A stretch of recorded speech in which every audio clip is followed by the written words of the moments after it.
नमस्कार, अजय कुमार झा मैं आपके साथ अपने ग्लोबल पॉलिटिक्स चैनल पर। Global politics today and tomorrow.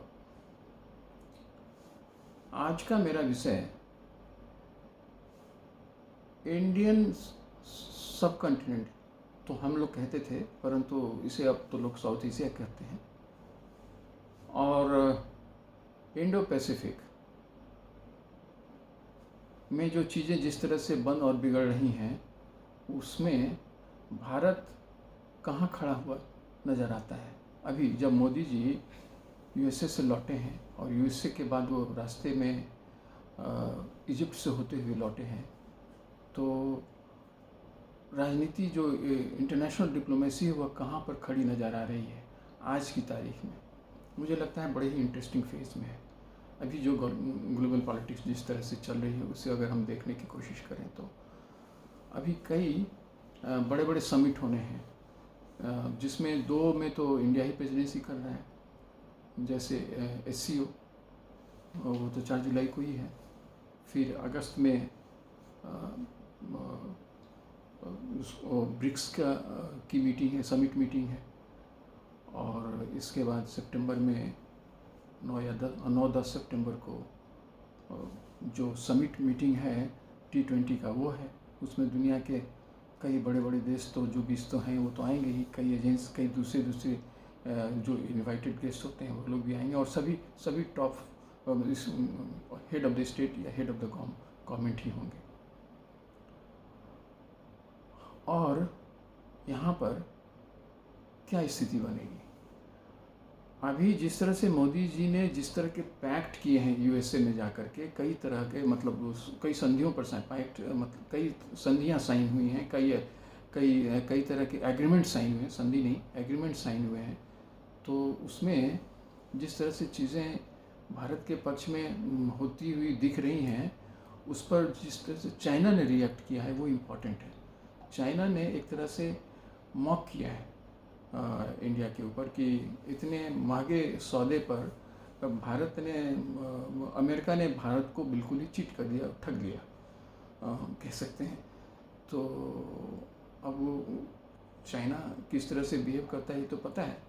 अभी उसका हमारे इंटरनल पॉलिटिक्स में भी उनका इन्वॉल्वमेंट है चाइना का, ये तो लोगों को समझ में आती है। जिस तरह से वो उधर से सपोर्ट मिलते हैं उसमें गेस किया जा सकता है, अनुमान लगाया जा सकता है। इसका कोई पुख्ता पब्लिक डोमेन में हम लोगों के पास तो है नहीं, परंतु जो कुछ भी होगा वो सरकार के पास तो होगा ही। लेकिन हम लोग एक अनुमान के तौर पर कह सकते हैं कि निश्चित तौर पर भारत में चाइना का इंटरेस्ट काफ़ी डोमिनेंट इंटरेस्ट है, और वो एक कदम आगे और एक कदम आधा कदम पीछे चल करके जिस तरह से चाइना अपनी पॉलिटिक्स जिसको हम लोग कहते हैं सलामी स्लाइसिंग, तो उस आधार पर भारत पर दबाव बनाता रहा है और भारत को धकेलने की कोशिश करता रहा है। और उसमें अगर भारत इस तरह से इमर्ज कर रहा है ग्लोबल पावर के रूप में, तो उसकी जो परेशानी है वो साउथ एशियन सी में कितनी होगी वो साफ नज़र आ रहा है। इंडियन जो ओशन है उस पर कितनी होगी यह भी साफ नज़र आ रहा है। चाइना बैकअप करने के लिए चाइना को एक तरह से अमेरिका जिस तरह से एक थ्रेट के रूप में देखता है, उसमें उसने जो भारत को अपना सपोर्ट देना सचमुच में शुरू किया है या नहीं, इसका भी टेस्ट होना है। क्योंकि ये सब जो एग्रीमेंट्स हुए हैं वो इस बात के पक्का प्रूफ तो अभी भी है नहीं कि अमेरिका जब भी इंडिया को ज़रूरत होगी तो समय पर उस तरह से खड़ा होगा, उसका भी प्रूफ होना है। अब ऐसे में जब लौटे हैं मोदी जी, तो उन्होंने पुतिन साहब को फ़ोन मिला करके उन्हें भी अपनी स्थिति को स्पष्ट किया कि भाई यूक्रेन पर उनका क्या नज़रिया है।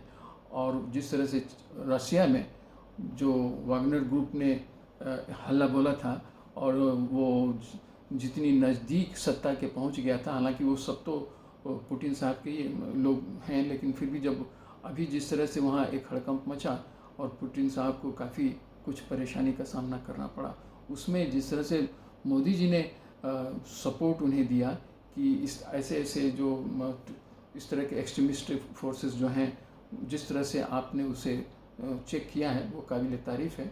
वो भी एक एक मायने है, उसका भी एक मायने है, और वो भी एक मैसेज देता है कि मोदी जी मतलब भारत अपने स्टैंड पर बिल्कुल वहीं पर खड़ा है जहाँ अभी से पहले तक दिखता रहा था।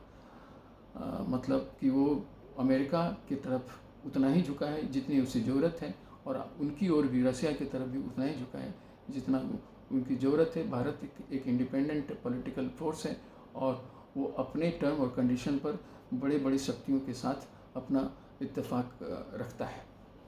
अब जो ब्रिक्स के सम्मेलन भी होने वाले हैं, यहाँ भी जो 5 ब्राज़ील, रसिया, इंडिया, चाइना, साउथ अफ्रीका, ये वहीं पर अभी एक्चुअली ब्रिक्स का सम्मेलन भी होना है अगस्त में।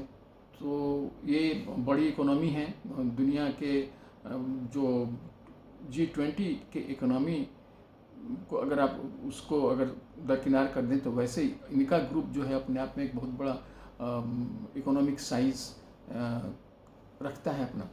तो वैसे में वहाँ पर क्या स्थिति बनती है भारत की, क्योंकि भारत ऐसे भी एक पावरफुल कंट्री के रूप में हर ग्रुप में अब देखा जाने लगा है, और हर ग्रुप में एक्सपेक्ट किया जाता है कि भारत ज़रूर शामिल हो और भारत की बात को सुना जाए और उसे एड्रेस भी किया जाए अगर उसके कुछ इश्यूज़ हैं तो।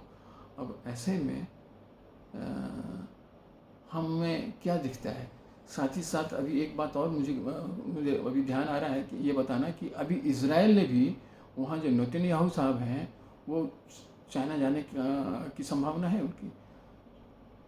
इज़राइल और चाइना का संबंध पहले बहुत अच्छा कभी भी नहीं रहा था, लेकिन अब लंबे समय से वो एक ट्रेड का जो जिस तरह से उनके साथ निगोशिएशन होना शुरू हुआ है, और जिस तरह से शी जिनपिंग साहब उन्हें अपनी ओर लाने के लिए आकर्षित करने में लगे हुए हैं, और वो चाहते हैं कि जल्दी से जल्दी इज़राइल के प्राइम मिनिस्टर चाइना विज़िट करें, और नेतन्याहू साहब चाहते भी हैं वहाँ जाना। अब भारत के साथ उसके बाद कैसा संबंध रहेगा, क्योंकि ये बात भी अब तय हो गई है कि अभी इजिप्ट के साथ भारत ने भी समझौता कर लिया है। इजिप्ट के साथ इज़राइल का संबंध ठीक नहीं था, आजकल अब तो इज़राइल अब अरब कंट्रीज़ के साथ भी उसके संबंध ठीक हो रहे हैं, क्योंकि जियोपॉलिटिक्स कुछ इस तरह से चल रहा है कि जो पहले के दुश्मन हैं वो साथ साथ आने खड़े हो रहे हैं। और चाइना जिस तरह से चाह रहा है कि इज़राइल को ईरान से दोस्ती कराया जाए, सऊदी अरबिया से दोस्ती कराया जाए, तो और उसमें कुछ कामयाबी भी उन्हें मिली है। तो अब ये सारे कंट्राडिक्शंस एक साथ चल रहे हैं, और ये तब हो रहे हैं, और अब खास करके ज़्यादा इसलिए हो रहे हैं कि यूएनओ का अपना जो पोजीशन है और अपना जो उसका एक जो क्लाउड था वो अब रहा नहीं, क्योंकि अब वो उस तरह से हैंडल करता नहीं। वहाँ सबसे बड़ा प्रॉब्लम है वहाँ वीटो पावर का, कोई बड़ा काम वहाँ हो ही नहीं सकता है, क्योंकि पांचों देश में चाइना एक ऐसा ऑड मैन आउट है कि वहाँ कई चीज़ें नहीं हो पाती, कोई डिसीज़न लिया नहीं जा पाता है। वैसे में जो इस तरह के जो मल्टी प्लूरलिस्टिक जो ग्रुप्स बन रहे हैं पूरे दुनिया में, अलग अलग तरह के, जैसे G20 हुआ, G7 हुआ, ब्रिक्स की बात हम कर रहे हैं, ये और CEO की बात कर रहे हैं, इस तरह के बहुत सारे ग्रुप्स बन गए हैं आपस में। एशियन कंट्रीज़ हैं, यूरोपियन यूनियन है, कई सारे ऐसे हैं जो आपस में संधियाँ कर रहे हैं और उसके साथ अपने काम चला रहे हैं। उनके साथ साथ और भी लोग जुड़ते, और भी कंट्रीज जुड़ते जा रहे हैं। तो इन इतने इनर कंट्राडिक्शंस को लेते हुए भारत की स्थिति आने वाले समय में, जब भारत का जो मिलिट्री पावर है और स्पेस पावर और AI के सेक्टर में जब भारत जितना और जिस तेज़ी के साथ विकास करेगा, उसके बाद भारत का एक्चुअल पावर दुनिया के धरातल पर दिखना शुरू होगा। वैसे आज भी वह दिख रहा है, परंतु अभी भी उसमें कमी है, और मोदी जी मुझे लगता है कि तब तक का ही इंतज़ार कर रहे हैं, उस समय तक का इंतज़ार कर रहे हैं कि हम भी वहाँ डिफेंस के लेवल पर वहाँ तक आ जाएं जहाँ तक कम से कम अभी चाइना आ चुका है, और चाइना के लेवल तक पहुँचने में अभी भारत को समय लगेगा। और चाइना से अमेरिका आज की तारीख में भी बहुत आगे है जहाँ तक मिलिट्री पावर का सवाल है, चाहे और भी।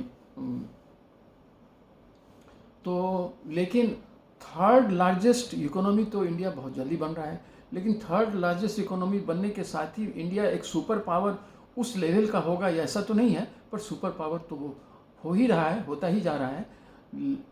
अब मुझे लग रहा है कि आज की तारीख में, आज का मेरा प्रेमाइस यही था कि भारत के इंटरनेशनल पॉलिटिक्स में जो स्टेटस है उसको आज की तारीख में किस तरह से देखा जाए, जबकि दुनिया के अलग अलग देश अलग अलग देशों के साथ अलग अलग तरह की संधियां कर रहे हैं और अपने अपने हितों की रक्षा में वो आगे बढ़ रहे हैं।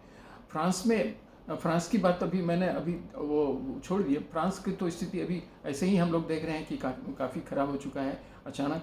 यूरोप, इंग्लैंड का हालत तो ख़राब है ही है, वहाँ भी इकोनॉमी की हालत अच्छी है नहीं। यूरोप एक तरह से पूरा का पूरा यूरोप रिसेशन में जा रहा है, ये हम सब लोग अब देख ही रहे हैं।